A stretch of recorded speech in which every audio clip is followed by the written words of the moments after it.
Or, qu'est-ce qu'on voit à l'image? Moi, je découvre ces images-là. On voit, enfin, moi, c'est ce qui m'a interpellé en voyant ces images. On voit une mise en scène qui me rappelle celle des terroristes du Hamas, etc. Il est derrière, enfin, il est devant un rideau, sans aucune mise en scène, avec un texte à la main. On voit le papier.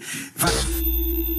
Adel Sidi Yacoub, jeune TikToker et influenceur musulman, s'est vu attirer les foudres du plateau du très controversé Jean-Marc Morandini en ce jour sur les antennes de CNews, et cela sans aucune contradiction réelle en face. C'est à la suite d'une vidéo dictant les conditions que devait remplir sa future femme afin de pouvoir se marier avec lui, que le jeune homme s'est vu propulsé en tendance, créant ainsi un bad buzz qui ne tarda pas à attirer l'attention de l'extrême droite, le traitant par la suite de tous les noms et lui prêtant des intentions plus que mauvaises. Adel Sidi Yacoub, il est également joueur de foot et il fait des vidéos sur les réseaux sociaux. Et il y a eu beaucoup de bruit autour de sa dernière vidéo puisqu'il a expliqué quelles étaient les règles qu'en tant que musulman, il souhaitait imposer à sa femme. C'est assez surréaliste, on est en France, on est en 2023 et voilà les règles que ce garçon va imposer à sa femme. Ma femme n'aura pas le droit. Première règle, ma femme aura interdiction d'avoir des amis garçons. Pour aller où? C'est moi ton ami, c'est moi ton confident, c'est moi ton pire ennemi, il n'y a pas d'amis. Ah, c'est vachement.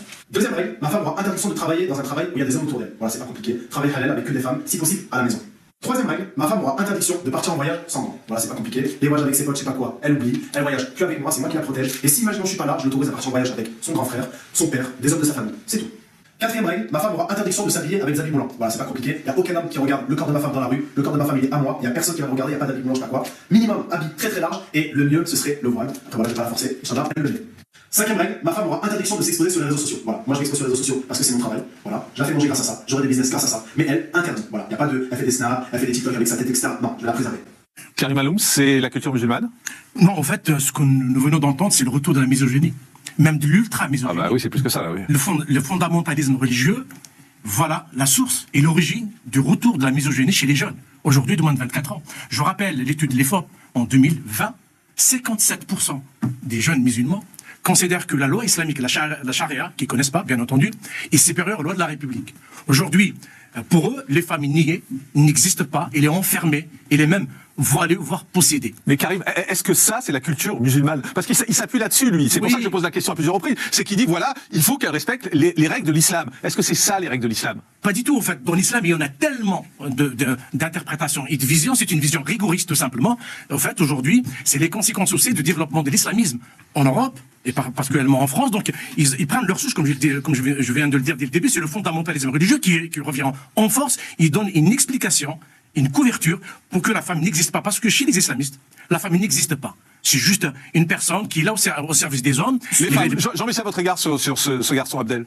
Moi, je me pose la question suivante. Est-ce que Adel est un musulman ou un islamiste? C'est un islamiste. Ça, parce que cet Adel, il a parlé du voile. Et vous allez voir, alors lui, quand il parle du voile... C'est la négation de la vie. Non, mais surtout, écoutez, il explique comment une femme doit porter le voile. Vous l'avez vu? Mais c'est surréaliste. C'est surréaliste. C'est-à-dire, c'est même pas juste pour protéger les cheveux. Faut cacher le cou, faut cacher le corps. Écoutez-le. Un débile. En fait, je me suis voilée parce que j'ai appris que c'était une obligation. Et en gros, on m'a dit genre, en gros, tu manges halal, bah c'est... Alors salut à tous, salut à toi, Swan. Cette vidéo n'est pas du tout une attaque. Cette vidéo que je vais faire sur toi, c'est pas du tout une attaque. Vraiment, faut pas que tu te prennes personnellement, je vais te faire un rappel. Je suis désolé de te le dire, mais à l'heure actuelle, tu n'es pas voilé aux yeux de Dieu en fait. Alors oui, certes, t'as le voile légiféré sur cette vidéo parce que j'ai regardé les autres et malheureusement tu découvres ton coup. Et en fait, même tu ne respectes pas les conditions du voile intégral. Donc Inch'Allah, je vais expliquer dans cette vidéo les conditions pour être voilé aux yeux de Dieu. C'est-à-dire que ça fait 30 ans, je dis bien 30 ans.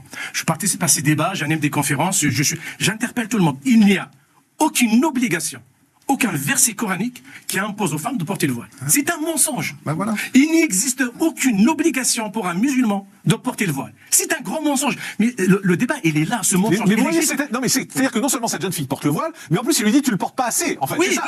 Tu couvres pas assez le corps. Attention, faut pas s'arriver, etc.